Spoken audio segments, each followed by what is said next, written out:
Let's go. Let's get it. All hits. We're live. We got a lot again. There's so much going on in music. I feel, again, this is a bloated ass year. It's a bloated year, and I don't mean that in a bad way. It's like good bloat. It's like you just ate like 10 pounds of carne asada fries. I have a list of albums that I need to sift through, just like entirely. Sift through entirely. So that didn't make sense. I got albums that I got to listen to briefly. What does that sound? What is that? What is that called? The oxymoron? Is that an oxymoron? Oxymoron. Sift through entirely, yeah. A figure of speech that combines contradictory words with opposing meanings, like old news, deafening silence, or organized. This is now just the definitions podcast, dude. But I have Caged Elephant. I already did. Oh, you fuck with them hard. I fuck with Cage. I'm going to their concert. Didn't you just go to one? No. Oh. Mm-mm. Oh, you were telling me about this one. Yes. Word. On 4th of July weekend. Word. I need to listen to Taylor. I want to listen to Taylor Swift's album entirely as well. Taylor Swift's albums I usually give a listen to because the writing is usually solid. At least there's a couple good songs in there. At least from Red to 1989. Like those are good albums with like dope. They have like good songs on there, but this one I've just heard from so many people, like even people I know that are Taylor fans, that are like it's kind of like not really on par with her normal work. Yeah, I just want to check it out because I think the title of the album sounds fire. To be honest, The Tortured Poet. It sounds sick. I don't know. I saw a TikTok dude that said, "Have you been seeing?" I feel like a tortured. Have poet. you been seeing that trend? That's it's like rating things my dad did. Oh, yeah, kind of. Mm-hmm. Oh, is that what this album's about? No. But this one TikTok was like rating things my dad did, and then it's like 0 out of 10. Like left our whole family and my stepmom behind to go devote his love to Taylor Swift. Oh my god! And he like stood outside of a concert in a Minion costume and shit, That's like trying to get her attention. He was like a real stan, but for Taylor, bro. That's insane. Yeah, that's pretty cool. Shout out. That is not cool. What do you mean? What do you mean that's cool? That's devotion, bro. You're like It's teaching your kids. You would do that for Kenny, though, huh? I would do that for Kenny. I also have Dark Matter by Pearl Jam. I don't know why. It's just you're kind of going thaowback with the rock stuff, huh? The new Maria's album, because I'm going to watch them live as well. The new Willow album. The Kate Trinot album I need to finish. Thames just dropped a new album. Don Toliver just dropped a new album that I heard is good. The song that they posted on New Music Friday with Kodak is crazy. Gas? Okay, yeah, I need to hear that. Fire, yeah. And then Knowledge and Anderson .Paak did another collab album. Dude, yeah, and that album's phenomenal. You heard that too? Like, not front to back, but I'm at least like 8 to 10 songs. Yeah, so I'm already like balls deep in music that I need to just like... I know, and then there's still other stuff that I'm like revisiting. Do you ever feel like you get overload? Do you ever feel right now, yes. But I mean, just like, I feel like not only recently, but... Yeah, I feel like this is like a newer problem for me. Like in the past 5 years, like I feel like when we were young, like in high school and stuff, it was like one album came out like per quarter that was like the one that I just kept in my car on repeat, or like a couple. But now there's like so much shit dropping all the time that I feel like it's sometimes like mentally like trying to compartmentalize, like, oh, I want to listen to some old bangers, but there's new shit that I want to listen to. And then, you know what I mean? Sometimes I'm like, back to the comfort. What do I throw on? I kind of get ADHD about it too. And I'm like, I really need to build some playlists that like fit certain moods. And then I just fucking forget. Dude, I totally agree. And then especially with the limited amount of time we'll have sometimes. Yeah. And now it's like, oh, and then there's a new cool show out, and then there's a new movie out. So it's like, what do I want to do right now? Do I want to listen to this? Yeah, and then it's what I'm noticing too is when I'm playing new albums, I'm not like paying attention to the track list when I'm listening to them. So I just like save everything. Like Kate Trinot's album, for example, every song on there is fire. And so it's like when I go back and I'm like, which songs are my favorite? I almost have to like re-listen with the track list in mind to like kind of pick the favorites out that I want to play for whatever. I've been kind of getting back in the zone of just like when I'm like on any given day, I'm just kind of picking an album and throwing that on. Yeah, I want to do that too. For a while, I was trying to. This was like years ago, but I would do like I'd try to do a different album every so days, just like and no shuffle, just front to back. Yeah, front to back. That's how I enjoy listening to Yeah. music for the most part. That's my favorite way to do it. I'm not a good playlist guy. Like, yeah. I'm, you know what my issue is with playlists for me, like me making them. Yeah. I think there's people that are really good at doing that shit. Like, Izzy usually has like pretty dope music playing. Yeah, he does. Or fucking Julius in the morning. Like, there's people that are good at that shit. I think I don't know how to stick to a vibe for a playlist. Interesting. Okay. You know what I mean? So say, for example, this is gonna sound weird, but say I want to create a gym playlist, right? Yeah. Obviously, when I'm thinking gym playlist, I'm thinking hype music for the most part, like something up tempo. Yeah. But then I'll like get something else and I'll throw in like I don't know, fucking Feel No Ways by Drake, and I'm like, this is like a fucking simp song. Like, why is this in here? Why do I want to? But it's that like. And it's fucked up because that's what music. Somebody told me this a while ago, and I was like, "Oh shit, that's so true." But how like they put sad or depressing messages, but like with up tempo music, and it kind of fucks with you. That's like the logic behind it. But I'm like, why am I don't want this simp shit in my playlist, but I want it in my playlist because this shit's hard. But it's not really something I want to hear when I'm at the gym. But how does that even end up in your gym playlist? Because so what I do when I'm making a playlist is I'll just have it in mind for I'm like, oh, okay, I'm gonna make this playlist, and then I'm gonna just shuffle a bunch of songs, and I'm gonna whatever, like I'm like, oh, cool, that'll fit, boom, add, and then say for example that song plays on the shuffle, I'm like, do I want this on there? No, but yes. But when no. would feel No Ways ever in any context? You were just scrolling through and you're like, dude, I could definitely do some. That's what I'm saying. Feel No Ways. Yes, exactly. That's the thing. You know what I mean? Like that makes no sense. And once again, this is why. So you just kind of get distracted and you're like, I fuck with this song, and then you like forget what the playlist is about. Yes, exactly. But I end up adding it anyways. But then later on, when I'm in the playlist, I'm like, this song doesn't fucking belong here. Like, why is this here? That's what I'm saying. So I'm a terrible playlist creator for sure. I think that I'm a super dope playlist creator when I like sit down to do it. But I'm always like, the problem is like I have a million perfect ideas for a playlist while I'm in the moment. Like if I'm driving down the street and it's like a sunny day like this, I like have a mental storage of like 50 to 60 like songs that would fit this exact mood. But the problem is that I just run them through in my QE, and then when I go back to be like, oh, I should make a playlist of this, I can't think of any of those fucking songs because I'm not in that zone, you know? So I go to make the playlist, and then I'm like, fuck, what would be good on here? And then I put 5 songs, and then I just give up. So I need to get better about doing it in the moment. Like, I wish there was a feature on Spotify where it's like, make the past X amount of songs I just played into a playlist.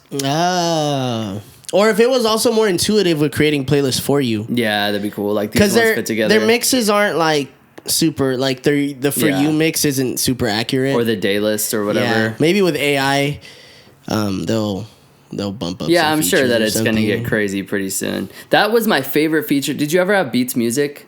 No. Beats Music was Apple Music before Apple bought it. Oh, okay. It was like the first streaming service I ever used. It was Dr. Dre's. Of course, it's Beats.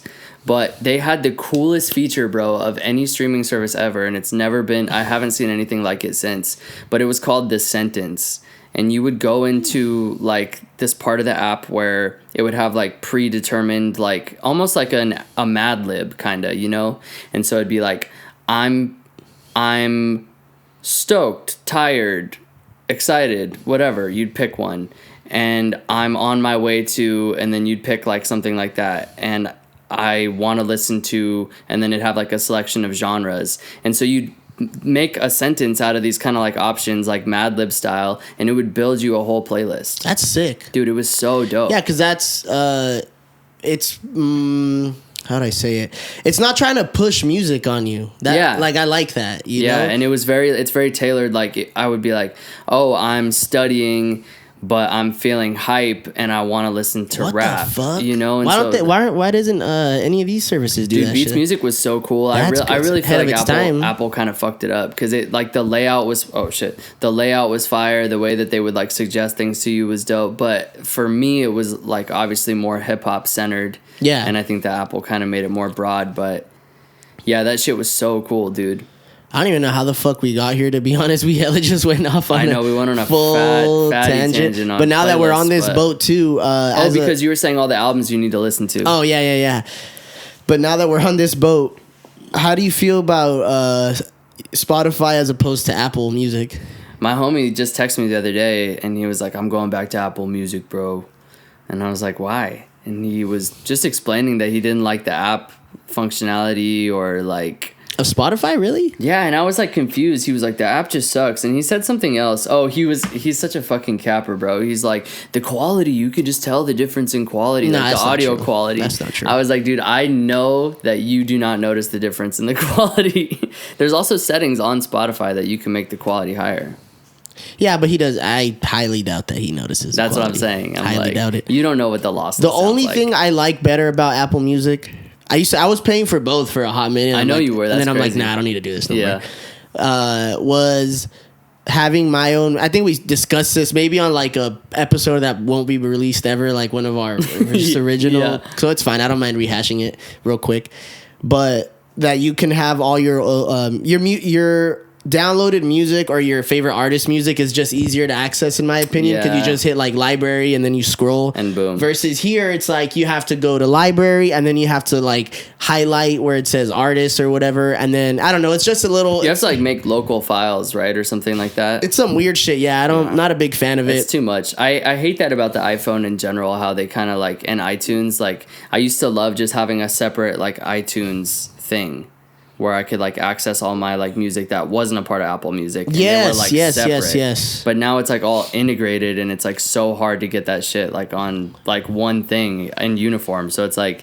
and then I tried adding like mixtapes to my files, like the files part of the iPhone, but it won't play in succession unless I'm dumb and I can't find the setting. But it's like it'll play, and then you have to go select the other one. You know what I mean? Oh, really? So while I'm driving, like if I have like a file with like a bunch of like with the mixtape, if I play it at the start, it'll play that song and then stop, and then you have to play the next one, and then it'll play it. And that's then weird, because I never had that problem. In the files? Mm-mm. Weird. Yeah. Yeah, maybe my thing's just not set up properly. I downloaded, it was like an Isaiah Rashad. It was like what's the new album, the latest album, The House is Burning? It was like the leaks off of that. Yeah. And I had them all in my Apple Music account, and they played fine. I just had but that's in the Apple Music. Well, sorry, but I put them onto fucking my computer first, then they... But this is what I'm saying, like on Apple, like just in the files area. Oh, I get you. Oh, like, yeah. That, okay, I know. Because I would just download full mixtapes to the files. Oh, yeah, that don't work. Because I don't work with Apple Music, you know what I mean? Yeah, for sure. I get you. So it's like, I always just fucked with Spotify. Once I found out what Spotify was, I switched like almost immediately. Yeah, and then Spotify, like I said, I feel like it's easier for me to find new shit. I think like visually it's better. It's better. And then like if I just sometimes don't want to look for anything and I just hit some random radio, I feel like it's cooler than I feel like Apple just pushes cheesy music. I don't know. Yeah, and maybe it's just like, this is not a diss either, it's going to sound like that, but maybe it's just like lowest common denominator type, you know, it's like more geared toward people who casually listen to music rather than people who want to like discover new music and like dig, kind of. Yeah. Because you could definitely dig on Spotify if you wanted to. Oh, totally. It's kind of like, obviously not like SoundCloud, but like I feel like the discovery capabilities are pretty up there. One thing that I liked about Spotify a lot recently was I was able to... Because obviously 616 in LA by Kendrick, one of the diss tracks, isn't on there. But it's on like a podcast. It's a podcast episode. Yeah. So I can still listen to the track on Spotify, but it's just like as a podcast episode. Oh, I see. Yeah, so I've noticed that too about so you songs. Can only skip, like, you can't skip the entire song. You have to go 15 seconds fast forward. Oh, really? Yeah, but it's dope. I have it in like my little Kendrick diss playlist list. Yeah, I remember finding a whole like Kanye leak like that, where it was like a whole series of podcasts that were just leaks throughout the years that I thought was pretty tight.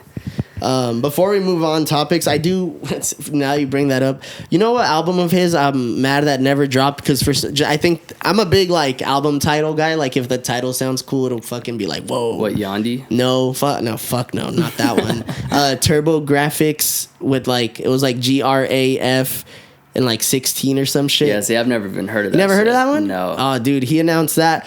He announced that at the same time he said he was gonna do the fucking thing with Chance. Oh shit. Okay, Yeah. so mad long ago, like Pablo era almost. Yeah. Let's talk about that Billie album real quick though. Yeah, dude. So you finally ran through it, huh? Ran through the whole thing, start to finish. Yeah, sat down. When did we record last week? Or was it the week 2 weeks ago? And you had only really heard that Chichiro song or whatever that is, huh? Yes. But yeah, I heard the whole thing from start to finish. What do you think? What's the rating on that? Give it a 9. Yeah, she's a great artist. It's a fucking 9. This is definitely a huge improvement from the last one for me. And that's just because I feel like giving 10s is like hard. Really? You don't have any 10s? What constitutes a 10 for you? Can it have skips? No, it can't have skips. 0 skips? 0 skips. So you listen to Drunken Hot Girls? Nah, Drunken Hot Girls. What album is this? Graduation? Which overhated song, by the way. Like, that song is not that bad. I guess you're right. Yeah, I guess I'm being harsh there. I think maybe if the... But I wouldn't even call that a skip. Yeah, I guess, like, these days I would skip it. I'm not bumping Drunken Hot Girls, but if I'm like, let me throw the whole album on, I'll bump it. But like Damn's a 10 to me. Yeah, absolutely. Damn's a 10. And Graduation is totally a 10. That's a no skipper. I think that if the quality of the album is like, if most of the album is a 10 and you have maybe 1 or 2 songs that are kind of like not in that realm. That's a great question. What constitutes a 10 for you? For you personally, can you go back and listen to the whole thing start to finish? I think that's a big. Is it a 10? That's a factor in there. Okay. So you can't have a 10 that you only listen to once and never go back to. Okay. I can't. No. Because I have to like that. Yeah, personal enjoyment. I have to personally enjoy it enough to be able to listen to it again. So a 10 is you like I don't think I. And like I just said, it's a fucking phenomenal album. Yeah. I don't know if I'd go back and listen to the whole thing, like start to finish. I get you. What is it? I love the length on it though. Perfect length. I'm a big, you know me. I'm big on the length. I almost felt like when I first listened to it that it was going to be an EP or something. Because when I looked at the track list, I was like, oh, this isn't that long. And normally her albums are pretty. I expected it. I was like, fuck, bro. I'm like, this is gonna take me like an hour and a half. And I'm like, what the fuck? 43 minutes. Yeah, perfect. Honestly. Yeah, perfect. And it's how many tracks? 10. I think 10 to 13 is the perfect number. The only song off of here that I wouldn't even say I didn't like the track. I just thought it was whatever was Bittersweet. Second to the last song. That's the only song that I was like, eh. I to tell you the truth, there's a lot of songs I wouldn't go back to, but on just one thorough listen, I thought it was really, really good. I thought it started off perfectly. I'm a big, like, the way you start an album. Yeah. I feel like that's a lost art sometimes. Yeah, intros and stuff like that. Just intros, outros, skits, all that stuff. Obviously, this album doesn't have any skits, but it was, like, a really, really solid, kind of, like, melancholic start. Yeah. And then it went into it was Lunch right off the bat after that. Yeah, Lunch, bro. Yeah. Fucking pop banger. What a banger, dude. Perfect pop song. Like, yeah. So and the timing good. is perfect, too, for everything. So. And you could just tell how much she's grown as an artist, you know? Like, even sonically, like, she's able to, like, capitalize on cool, unique, like, very individualistic sounds that are still like fit in that pop genre, but you could tell it's like her, you know? And she's kind of exploring her voice a little bit more. I feel like she's kind of usually doing that like soft tone, and on Lunch, like, I mean, she's singing. She throughout the whole thing, there was one song in particular. I took notes. That's how fucking like much I was trying to pay attention. I think it was on The Greatest. There was one, I'm pretty sure it was that song, where she was kind of fucking with her voice a little bit. Like, she sounded, it almost gave me, like, Amy Winehouse or whatever, the lead girl from Paramore, the singer. Like, she was, like, kind of manipulating her voice a bit. I love when artists do the fucking voice shit, bro. That's, like, one of the dopest skills. And honestly, I feel like it's a trademark in, like, very, very successful artists is voice manipulation. People who are, like, super artistic, like, always have some degree of that, you know, like Prince, David Bowie, Michael Jackson, Nicki, like Eminem. Nicki. Let's get Nicki out of there, bro. Why not? I think Nicki's whack, but that's just me being. But like personally whack, or you can't, bro. Pink Friday, the first one, trash. Nah, not Pink Friday, not the first. Nicki might be one of the more overrated artists of all time. Damn. They were playing her in the kitchen the other day, and fuck, I forgot what song it was. And she was doing just the craziest voice manipulation shit, and I was like, damn. No. Yeah. I don't know, bro. I don't know. I'm a hater. Anything post Pink Friday, I get it, but low key, I was a Barbie for a hot minute. You were I forgot you were a Barb, dude. I was a Barb, dude. I was also a Young Money stan. You can't. I mean. Yeah, they were playing Bedrock the other day. I was like, damn. What a fucking era. I was bumping all the Tyga mixtapes. See, but Tyga had his run, bro. Tyga was on fire. I will always say point. we're gonna have a whole segment. Not today. I'm a dedicated segment to Tyga, bro. Tyga gets too much. For good reason. I feel like the Kylie Jenner shit was what really stamped the downfall of Tyga. Yeah, true. But Tyga went hard. Tyga was hard. He had his moment for sure, dude. He was on top of the world, bro. At one point, I was listening to Rack City. I was Rack City, fucking. Faded is still a timeless banger, bro. Fucking the mixtape Fan of a Fan with Chris Brown. Yo, bitch, booty like a pancake. Flap jack. Speaking of Chris, I've been seeing videos of his tour, and it looks awesome, bro. Yeah, but I thought you were going to talk about the meet and greets. No, I have not heard about that. Oh, you haven't peeped at the meet and greets? He's being weird? We got to go on Twitter. No, it's not weird, but... Are those pictures where he's taking like fake maternity photos and stuff? Or are you talking about something else? I might include that as well, but no, I saw like he's like taking pictures with the fans and he's like grabbing their ass. But that's what they're like aware of that, you know, and that's what they're paying for. Oh, interesting. It's just weird, like, and then there was one picture. I don't know if it was real or if it was just like a one-off, but it was I think it was him and a fan, and they were doing. I don't know if you're familiar with Dragon Ball Z. Yeah. But yeah, they were doing like the fusion shit. Yeah, it was pretty cool. I'm That's like, dope. I don't know, his meet and greet looks a little creative, but I read that they're paying like pretty good money for that like thousands of dollars for that meet and greet. Of course, I think I know what you were talking about, and I think that might have been present on his last tour or something too. Because I remember there being a lot of like really funny ass photos from his meet and greets. Yeah. Well, like, back to the Billie album though. Bro, yeah, even going through another full listen, Shahiro's such a fucking good song, dude. Yeah, I think it's dope. It was kind of interesting how they did almost like an electronic like second half, you know. You could tell they were having a lot of fun on this album. Oh yeah, and they were like taking it all kinds of different places. Like you could tell they were experimenting a lot. Yeah, and they were smart though, because I feel like they included a lot of the more experimental shit towards the end of certain songs. Yeah. And they wouldn't even punch you in the face with it. It was very subtle, but if you picked up on it, in almost. But it sounded so dope. I think at the end of that song too, The Greatest, she like incorporated like some rock shit at the end. Yeah. Or Phineas gets down. I know she always makes sure to He's such a monster producer, bro. She always makes sure to give him his credit at every single point. I mean, they always do everything together. Yeah. But he is so fucking good too. Yeah, he's like he deserves as much credit as she does for all this shit. No, hell yeah, bro. Because he's like a like monster. The orchestrator of all. He's a monster. You know? He's a monster. Like he's doing all this. He's a fucking monster. Yeah, he's a beast. Multifaceted, super versatile. Mm-hmm. Like he just brings something to the table for her. Like they just mesh perfectly. It's so cool that they're related. You know, that they're siblings and they can do that together. Like just two absolute geniuses collabing. Yeah. With Shahiro and Lund, she might have two potential, like later when the Grammys are announced or whatever. She might have two so far. I think you're sleeping on Birds of a Feather too. Birds of a Feather? Yeah.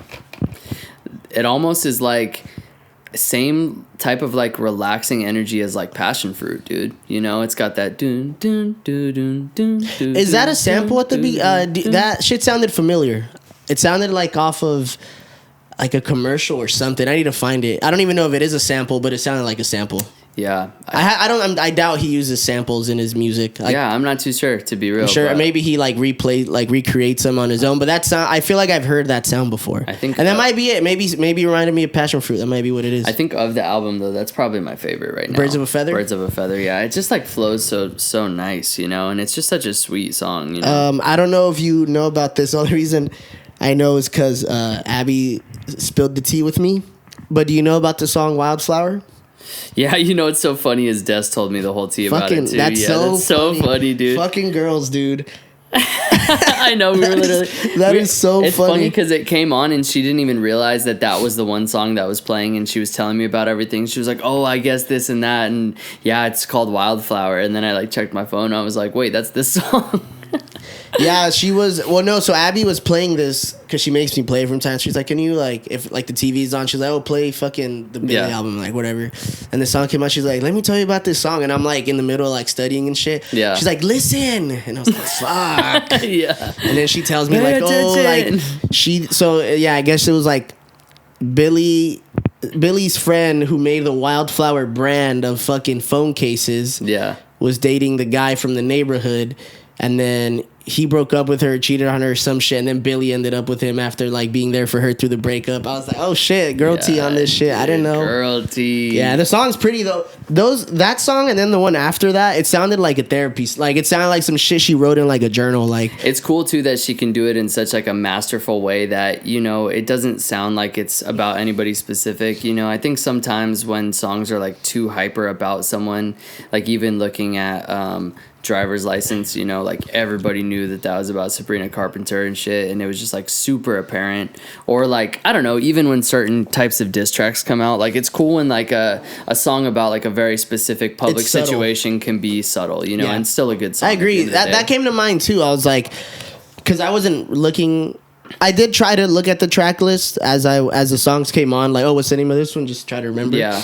But this one, I was like folding clothes and shit, so I like kind of hopped in a little too late, and I would have never known right away that it was this song until I checked. I'm like, oh fuck, and then you kind of start to piece things together. Yeah, I'm like, oh, that's what she's saying. So is this an all the timer for you? And by that I just mean like you could bump it at any time. Honestly. No. So I don't listen to too many albums like front to back that aren't rap for the most part. Yeah. I want to start though, like especially now that we're doing this, I think it's dope. Yeah.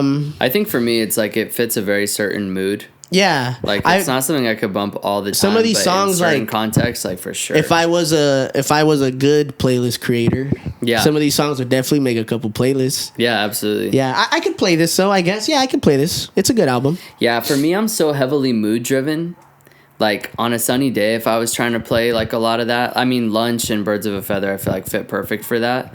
But like certain other songs, like they can be a little bit too slow or too somber. And I'm the type of guy where it's like, if I'm not like sad, I can't really listen to sad music. Or if I'm not like in a like calm mood, like, you know what I mean? Like my music kind of has to directly reflect like how I feel at that time and not vice versa.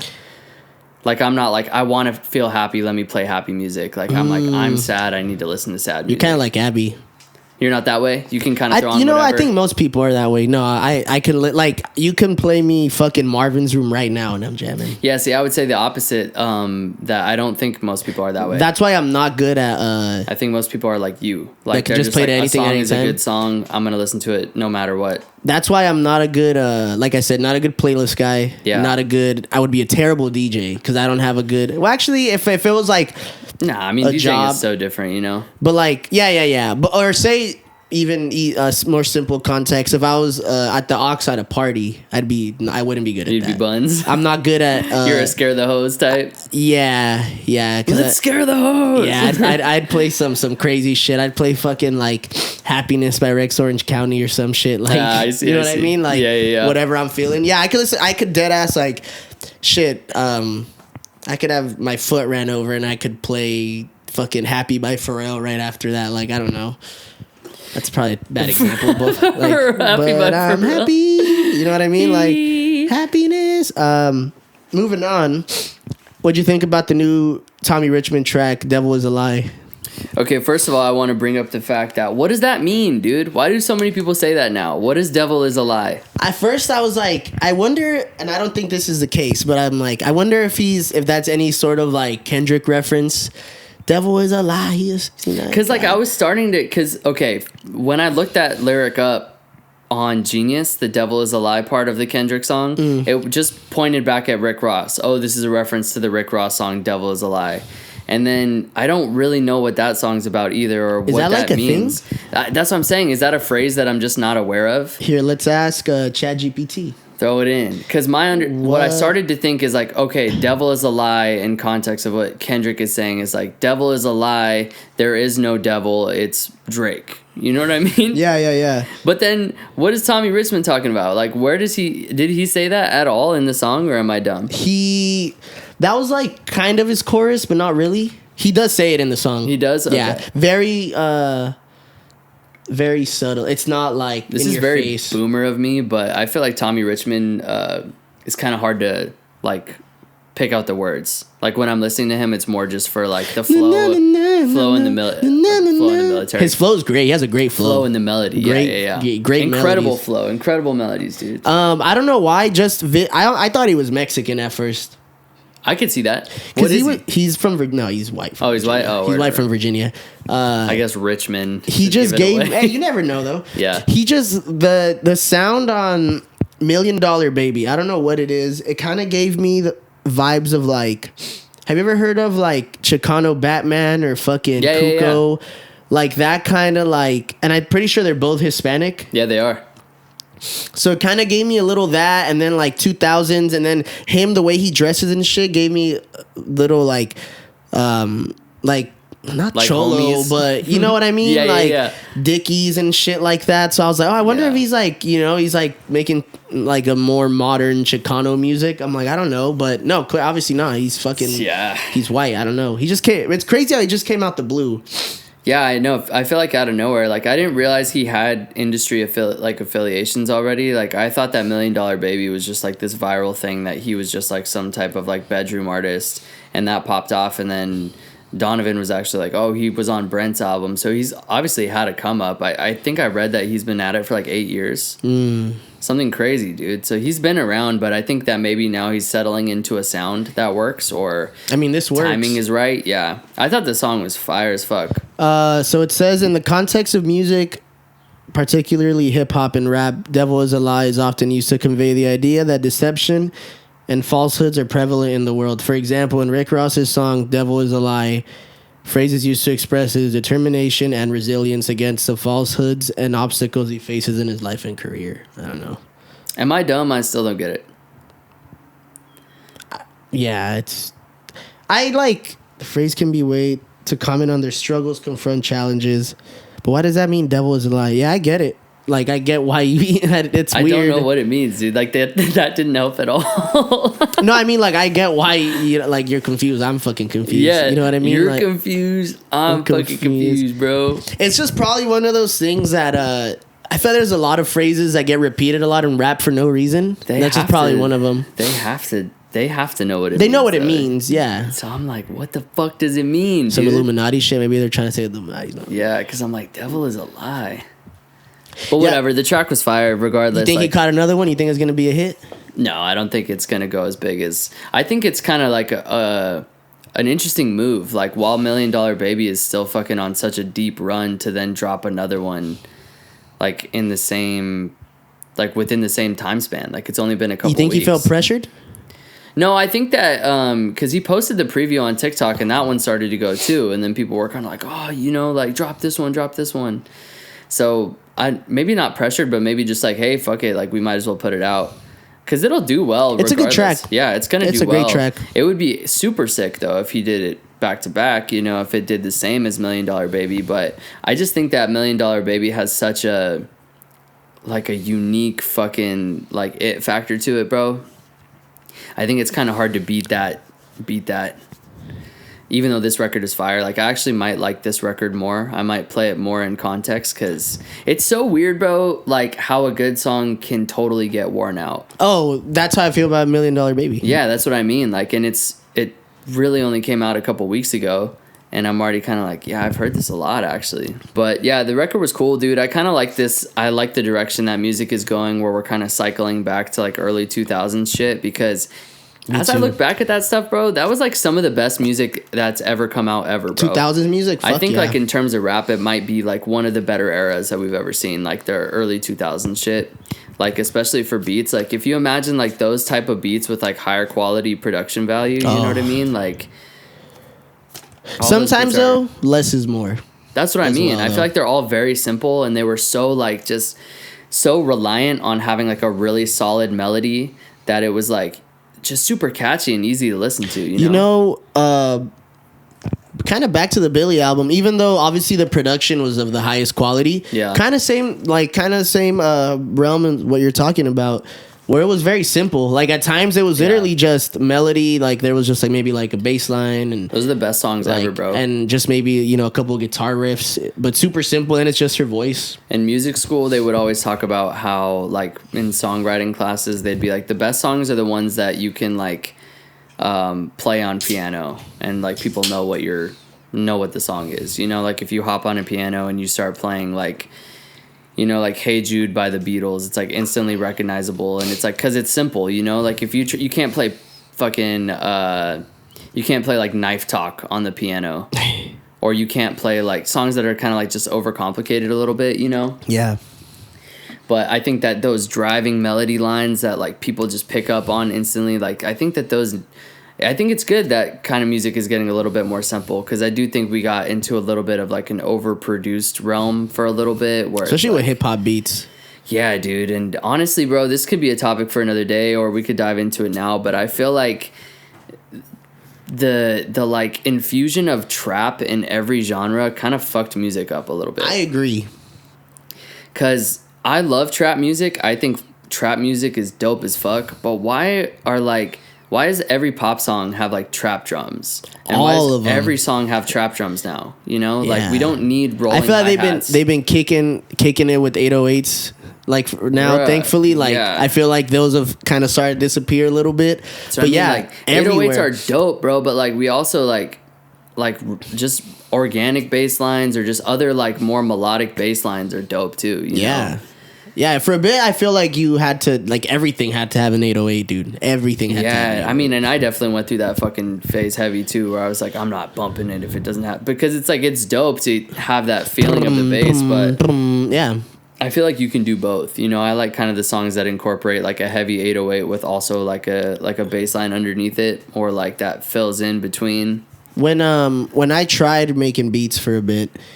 Like a lot of the videos you'd see, and I think maybe that's what kind of scared me off too. Not scared me off, but it made me like kind of overthink too much, was that you're watching a lot of these producers like in their tutorials and shit, and there's like fucking 20 different like instrument tracks, because they're doing so much fucking shit on there, and so it makes you be like, damn, like if my beat doesn't have 50 components to it, it's ass, you know what I mean? But then when you actually watch, I mean, and those are also, to be fair, I tend to gravitate towards those kind of producers like Alchemist and fucking Ninth, and like more of like the breakbeat sample heavy ones. Yeah. And you see them do like a fucking either a drum break or some drums they make themselves, a very 2-3 chops, boom, boom, boom, boom, boom. Dude, and it's like... Those are the people to look at, because like if you were looking from a perspective of like how you were...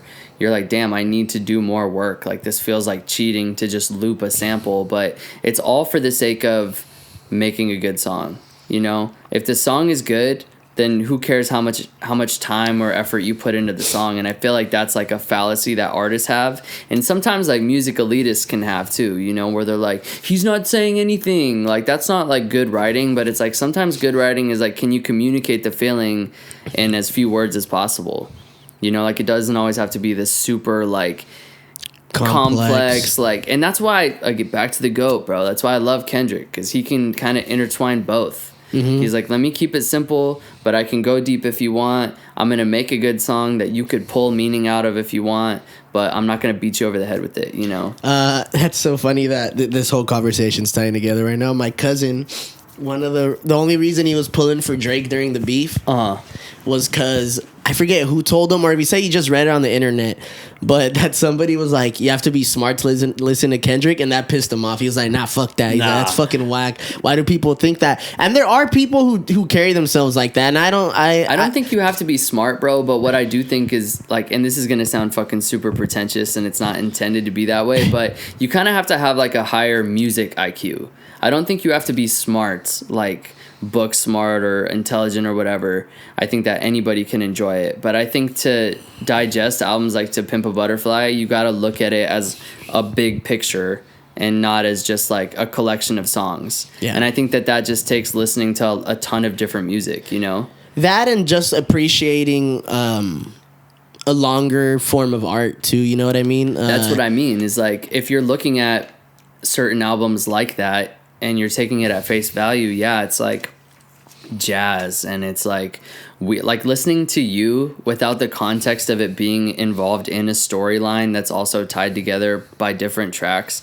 You're like, this song is cheeks, you know what I mean? Or not like cheeks, but like if you're just throwing that on, you're not like, this is dope to listen to, you know what I mean? It's like a hard listen, but it's sick in the context of like the art piece. That's why there's another thing that I liked about that Billie album was that I love cohesion, dude. Like if I'm listening to an album, I like the playlist shit too, but I feel like we've steered far away from albums meaning something just sequentially, like just so satisfying to hear an album just kind of blend and just go so smoothly. Yeah. And not to like go at Drake about it, because Drake's made great music, but honestly you could argue like as a cohesive project, the Take Care, obviously, I don't know, would you say I don't even feel like Take Care is... I do feel like Take Care kind of follows some sort of structure. It feels very well pieced together. It's not a what's the word that I'm looking for? Concept album? Yeah, it's not a concept album, but it's cohesive though.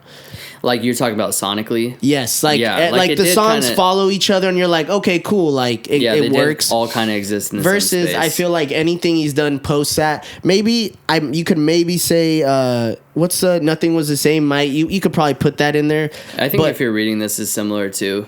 Yeah, I guess similar vibe. Yeah, yeah. Everything other than that though, it just feels like playlist music, and that's some cool. Songs that I made, and I'm just gonna compile just slap them all together. Like, okay, these are I made 100 songs, and these were the 20-30 best songs that I liked. And that's what I didn't like about Scorpion. That's what I haven't liked about most of his shit. Yeah, and I feel like that's like I think for Drake, that's maybe his biggest downfall, is just that he's never been able to make like an album that you can definitively point at and be like, this is an incredible album. Like every album is dope because every album has a bunch of good songs, but there's not like one Drake album that's like, dude, like you really showed us who you are as an artist. You mean post, like If You're Reading This? Because If You're Reading This and Take Care are fucking phenomenal. Like just all of them, bro. Like I love those albums, but I never like looked at those as like, yeah, I don't know. Like I would in the put same Take vein Care. I think Take Care is like I think people call that a perfect album. Kind of like blinded by nostalgia on Take Care too. Nah, there's a lot of like pop moments like kind of fucking that don't like age the best. I don't know, dude. Over My Dead, like starting with Over My Dead Body. That's one of the best songs ever. Fucking though. Headlines. Headlines is one of his best. I love the fucking the Stevie Wonder one. I could see it in your eyes. You're angry. Oh yeah. Regret that shit. Fucking The Ride. Like every song is good. That's not what I'm saying. Like just I think that album is fire, but I just mean like pointing it at as like constructing an album. You know what I mean? Like I feel to me I guess we'll agree to disagree on that. Like one. I get what you're saying, that it's like cohesive in the sense that like the sounds are like similar and in the same pocket, but like a lot of Kanye's albums aren't like conceptual in a certain light, but I don't know how to explain it. No, I mean with Kanye, because like look at Graduation, like those songs don't follow any particular storyline. There's not like a concept behind it. Yeah, like, but it's a cohesive. It's cohesive. But as an album, you look at that album and you're like, this is really well put together and well structured, and the flow of it is dope. Whereas like I feel like Drake has always just been good at making good songs. He's just always been a single artist to me, and when he tries to make an album, I could like almost tell that he's like, I'm making an album, and when the approach comes, it just feels different than when he's just dropping music. I get you. I get what you mean. I don't know though. I do think he has like 2 or 3 where I'm like, yeah, I could definitely. And I love all those albums that you said. I'm not gonna. No, yeah, you're just saying that for you. It doesn't necessarily disprove the fact that you don't think he can. I just don't think he's an album artist, and I think that looking at that's fair. Looking at those albums in comparison of other albums that I love, it's like they just don't feel like as good, but not because the song quality is less. Yeah, and we're not saying, for anybody listening or watching, we're not saying that it has to have a fucking story. Like I don't need you to have narrative. But you could just like, you hear it and you're like, oh cool, like every song sounds like they're in place, the right place. Like I guess like looking at it as everything has like a place for everything in its place. Like it was intended to be there. Like there's not filler. Like you're not just throwing shit in there because. Yeah. But I feel like Take Care has some of Drake's best moments of all time, to be honest. Oh, I agree. Well, since we're back, we're always circling back to these two fuckers. I know, we would be dismissed if we didn't touch upon our failure to get these Kendrick tickets, dude. Why is it so impossible? I hate this shit. Why upon arrival, like early arrival to the fucking Ticketmaster website, am I 67,000th in line, bro? Yeah, so why don't they just cut it off at capacity, bro? Why do they even let you in? And then I'm waiting there for 30 minutes to get to the fucking page, and there's no tickets. Like, how many bots do you think there was in that bitch? Dude, probably a million, bro. Like, there's probably more bots than they even showed. Humans. Like, so for the listeners, this is the timeline of events, right? Kendrick announces the show. Like a day before the presale. Yeah, a day before the presale. I do the Cash App fucking presale. I tried depositing money. I got the stupid Cash App card, which pissed me off. I had to get the stupid card. I tried depositing funds, and it didn't let me because it said it just thought the activity was sus. I mean, to be fair, I did try depositing like $800 just like that, but still, like, what the fuck? Yeah. So then I was texting you, but I don't think I actually told you how everything went down. But so I fucking. That's when I texted you and my cousin, and I was like, yo, you guys might have to send me bills. My cousin ended up sending me money too, because I was like, yo, I'm gonna send you money to send me money. Yeah, it's so crazy that it wasn't even letting you deposit money in. Yeah, bro, I called somebody. I called fucking customer service, and it was fucking funny because she just ended up repeating, no cap, the fucking phrase that popped up when I try. I'm just like. And I'm like, this is me. This doesn't help me. Like, you're listening to me. This is my voice. Like, you can take my social security number down. Like, I'm just telling you I want to deposit fucking money. Yeah. Like, I'm trying to use this debit card that I got from you guys. Like, why the fuck can't I put in money? Yeah. And she was like, yeah, it's just not going to let you. So I was like, fuck. So then I had Sterling send me money. I had my cousin send me money. I made 3 new Cash App accounts to send myself money to finally get the money in. I get in line, and there is 40,000 fucking people ahead of me in the fucking yeah, and it's like all this work for like literally just to get shit on by Ticketmaster once again. Piece of shit, dude. I fucking hate that shit.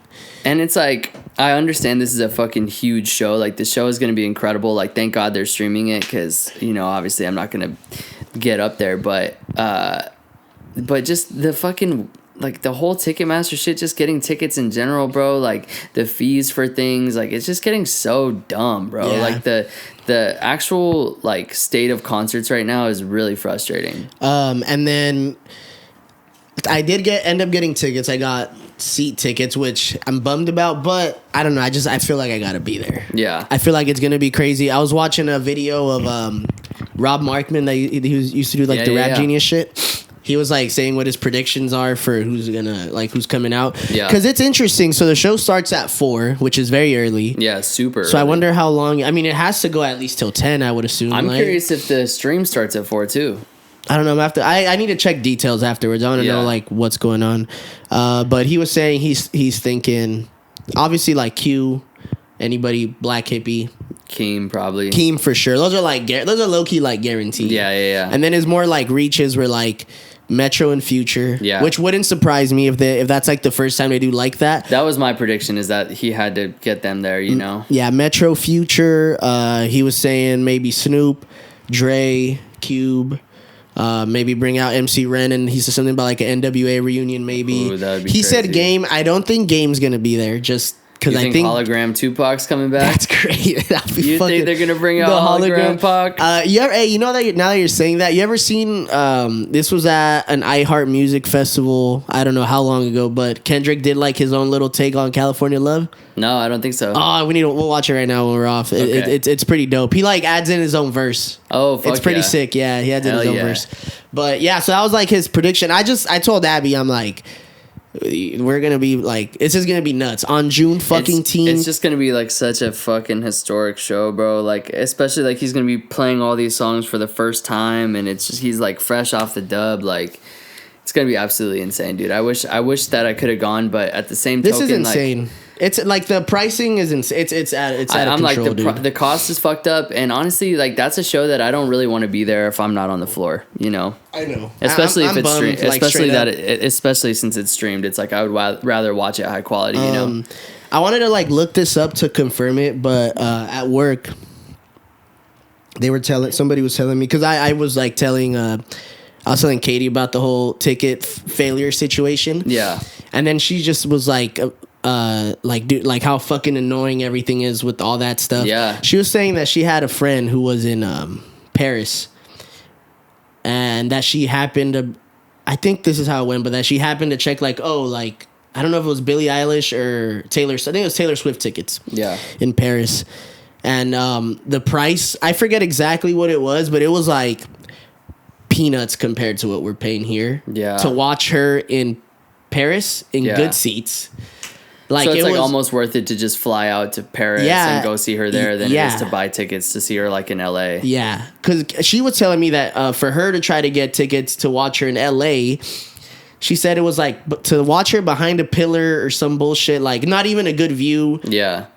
Like super behind the stage, like some whack shit. It was like thousands of dollars. Yeah, dude. And it's like, bro, like that's like a whole governmental issue that I don't give a fuck. Like I don't even. And that's the thing too, is whack. It's like also annoying that I feel like maybe the artists aren't even in charge of any of this. They're not, and they're probably not seeing a lot of this money either. Yeah, they're like, dude, I'm trying to throw a dope show, and like this resale shit is all for. Yeah, dude, it's fucked up. Yeah. And it's just like scalpers and shit, dude. Like we gotta like make that illegal. Actually, like that's we need to get people who scalp in jail. That's what I thought was super cool about the Andre 3000 show. That it said that you couldn't resell that ticket. Yeah. So like if you bought that ticket, you're the only person that has access to that ticket. In your name, and that's it. Mm-hmm. I love that too. I do get that sometimes shit comes up. Yeah. You know, you're like, I want to get my money back. Like, so it's hard to put like a black and white kind of like, this is yours and nothing else and whatever. But something's got to happen, bro, because it is just like so out of hand, and then like the resale value is just like absolutely insane. I wonder what they're at right now, to be honest. I bet you it didn't drop. Probably anymore. Like 6 something still. Dude, that's what's crazy is that I paid about the same for my Kendrick ticket, for a single Kendrick ticket, as I did for. Oh yeah, they went up $652. Damn, good thing I bought them when I did. Fuck. I know, literally. Yeah, they all went up like at least $100. Jesus. A single Kendrick ticket was what cost me to get into an entire weekend of Flog Not More. Like, damn. That's what I'm saying, dude. It's tough. Like the thing with Coachella too is Coachella's even fucking pricing itself out, because I was happy paying $500 to $600 for the ticket and seeing as many people as I did, and now it's getting like $7, and like it's increasing year by year. But at least you're seeing like every artist in like the best environment that you can, where they have like awesome production, like you have like a ton of space, like the environment is cool. It's hard to justify like paying $500 plus for a tour show, you know, in like a small arena. Mm-hmm. Not small, I mean relatively, you know what I mean? But like, yeah, man, I don't know. It's in a weird place right now, but I feel like that's why festivals keep popping up. But then you have that's getting fucked up too, because then you have people who are just making festivals, booking all these big artists, spending all their budget on the artists, and then the festival sucks. You know what I mean? And then the staging is fucked up, and the production isn't high quality. And so you're going to see an artist that you're stoked to see, but like things are fucked up because like the festival doesn't have the money for everything. They're just like, let's get big names so people buy tickets, and then we're gonna, you know, like it's all for money. Cut back on production. Yeah, it's just like money. It's dumb, dude. It's all money. Where's the quality, man? We're just not in the age anymore where you could just go up and, like, at least I think Woodstock was probably doable because it's like you just wanted to see the person play guitar live. But, like, now I could see a fucking person play guitar, like, on my computer at any given point or on my phone or whatever, you know? So it's like I want to see my artists, like showcase their creativity, you know, like, and be able to perform, like, because that was the problem with Dominic Fike at Wonderfront, bro, is like his mic was fucking super low in relation to like the rest of the music, and it would like cut out, and there was like feedback. Tried to see Unknown Mortal Orchestra, like one of the amps was blown out. Damn. So it's like there's so many technical difficulties that shouldn't have happened, you know, especially for like these high name artists, you know. Damn. And was that the first? Was that the second year that they've done that? I think they've been doing it for a while, bro. I think the first one ever had Tyga on it. Oh shit! I remember I was like, Jid was here once. I think there as well, actually. Jid? I think Jid. He played was here just at year. this one. Oh, he was. Oh, really? Yeah. He was here before too, because I know because my cousin. He? Yeah, like my cousin actually, I think ran into him outside or some shit. Which also phenomenal performer, dude. Yeah, but see, my only festival's ever been Flogna, and it was a great. I had none of those issues. Yeah, everybody was fucking great. I expect nothing less. When you get people who care about the music from Tyler, I expect nothing. That's what less. I mean, and that's like why it's tough to go to other things outside of places like, that's why the big names are the big names, like Bonnaroo, Coachella, Lala, like they all provide like some of the highest quality live performance you could get, and so it's like it's just annoying too, like and like there's plenty of tickets available for everybody, it's not like this limited thing. Yeah.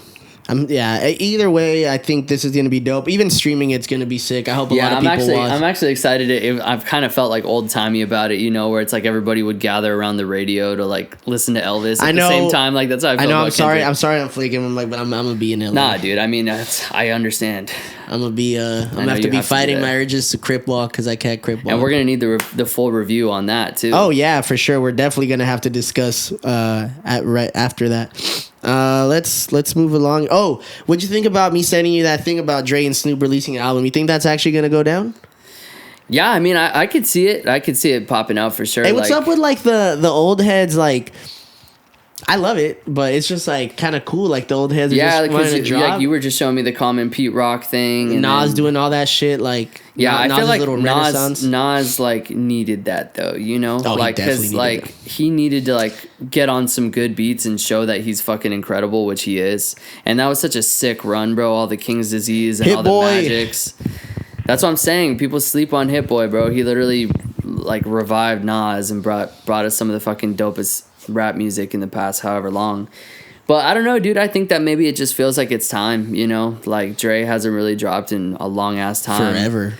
Snoop drops, I feel like semi-frequently, but like maybe he just wanted to get back to the roots. Like maybe it's kind of in the similar vein as M, where they're kind of going on like a farewell tour type shit, like here's our last contribution to the game before we get out of here, for good. Because, I mean, like, they all have their hands in so many different things. I feel like maybe they're just like, let's get back to what started all of it, Yeah, and it's cool because it's just showing you that, like, talent and music and all that shit. Like, it's never... Obviously, it's never too late isn't really the proper term for this because obviously they've made it fucking tenfold. Yeah. But it's just dope to see them coming back and especially with somebody like Dre, I can't imagine you put something whack out, Like, straight up. There's no way. Well, that, like, the level of curation from Dre is just, like, top notch. And he's probably still making beats, like, damn near on a daily basis. And he's involved in all this shit, too. Like, he's, like, popping in on sessions and he's, like, on phone calls. Like, he's still always got his hand in the game somehow. So it's, like, just to see him come out, though, like... Because the last album he dropped was, what, Compton? Mm-hmm. And that was tight. I like it was Compton tight. a lot. It was super cool. Mm-hmm. And he had what, Pac at that time? Like that was like Anderson .Paak's kind of like debut almost. So yeah, I mean, there's like tons of fucking West Coast people out right now that I feel like he could work with. Bro, I think we're gonna eventually end up getting that Andre album too. I think Andre's gonna come back. I think that people are all kind of like.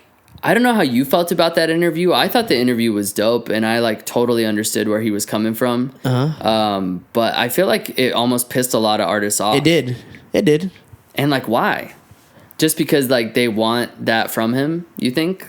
I think so, and I think there was something else that he said in a different interview. I think it was just an article where he just said like. Something along the lines of, I just don't... Basically, he was saying he doesn't feel like he has anything to provide, anything to talk about. Yeah. And that made me kind of sad. Like... Well, that's what that interview was. That's the one I'm talking about. Where he's like, what am I going to rap about having a colonoscopy? Like... Yeah. And I'm just But then on the Gambino song, like, he was saying that too. He's like, I did the colonoscopy verse. You know what I mean? And it's like... So I think people are like, bro, like, you could write... We want to hear whatever you have to say. I feel like it did piss people off. But I understand where he's coming from. He just... Clearly, he... as successful as he fucking is, he has some fucking confidence issues, just like everybody else. Well, and maybe not even confidence, but like I totally understood what he meant when he was like, dude, like rap is like boxing, bro. It is like a young man sport type thing. You know what I mean? Like, I think there's a reason why you see people like Jay-Z and 50 Cent and all these guys kind of like have the... I mean, even Drake was talking about it in that interview with Yachty, which is like the graceful descent, like how do you climb down off the ladder without like going Kanye, you know? I think the thing with Andre though, is that if he came back, he is like he's kind of beyond just the rap genre, you know, like he kind of kickstarted like a lot of the, or not kickstarted, but he was a big part of like the melodic shit that you hear today with that, with the speaker box, his, again, voice manipulation, all that shit. Like if he came back to make music, I don't feel like it would be like if Jay-Z makes an album, like he's rapping. Yeah. You know, like we know what, you know what you're in for with the Jay-Z album. Yeah. Or 50. But like Andre, like you're expecting to hear some weird shit. Like, yeah, like all over the place. Like, yeah. You know what I mean? Like so for him, I don't think people should have been pissed. Like just, you know, it's.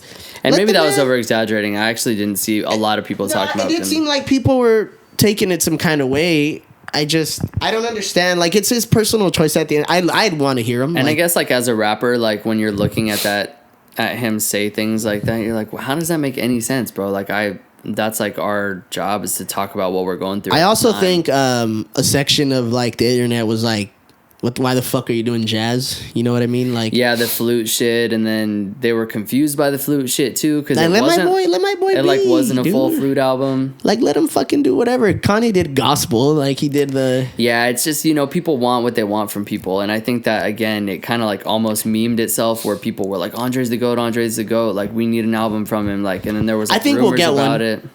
You know what? I don't know if we will. But. Hot take: we get a fucking Andre 3000 album before we get another Frank Ocean album. Man, that is a crazy take. I feel like Frank is supposed to drop soon, but something's going on with him. I feel like probably in a similar way that was happening with Andre, you know, where he's just like rejecting the popularity and rejecting the public eye and kind of just like diving into the music. But the whole Coachella thing was so weird, and we never really got an explanation for it. And then people were speculating that he should have dropped around that time too, and then we haven't gotten any new music. Like, so I don't know what that guy's doing, bro. He's probably the most mysterious person in music ever. The thing is that here and there you hear little, I wouldn't even call them leaks because they're like 10 seconds here and there that you hear of him doing music, or like pictures of him in the stew. You think that that's why you think that part of the allure, because we haven't like fully talked about it, and we could save it for another time, but the Apple Music Top 100 thing, how they had they had Blonde, what was it, like number 5? That was insane. Like, do you think that the overhype comes from just that like nobody can fucking, like we don't see him and he's so mysterious? 1,000%, dude. Yeah, because people waited, what, 5 years for Blonde? 1,000%. It's a lot of it's a mystique. Yeah. You could say the same thing about Andre too, and he's obviously one of the GOATs. Like that's, I'm not saying that he's not, but that makes people want to fucking see him more. I bet you if fucking Nas stopped making music at some point and they'd be like, what the fuck? Like, you know what I mean? But since he stayed out there here and there, it's like, fuck Nas. Like, it's like when you can't have it, you want it more type shit. And then you kind of value the shit that you do have. That makes sense, dude. That's why it's good to take breaks in between albums, too. I'm not saying everybody should take 5-year breaks, but... Nah, it is important to kind of like take time and like digest and get back to life and have things to talk about again. We do get one, though. We're gonna get a Andre album. I don't know, dude. I feel like this was the Andre album, and that's fine. It was cool, but I don't know if he's gonna... I feel like he'll pop out on features, because that's what he said. He's like, I'll do like exhibition matches. I feel like he's gonna get coaxed. He's gonna get the itch, bro, and he's gonna do it. Even if it's like a little EP. Yeah. He'll do... I have a feeling. Like I said, we'll get that before another Frank Ocean album. I'll tell you that right now. I'm hoping and praying. But shit, I think that's a good time to cut it off. Yeah. Thanks for tuning in this week. This is All Hits. One love and shit, bro. Dude. What's up? I smell like flowers. Yeah, get you some LaFleur, French Waltz. Hey, All Hits Podcast. I'm Sterling. This is Hyder. Peace out. Peace out, mofos.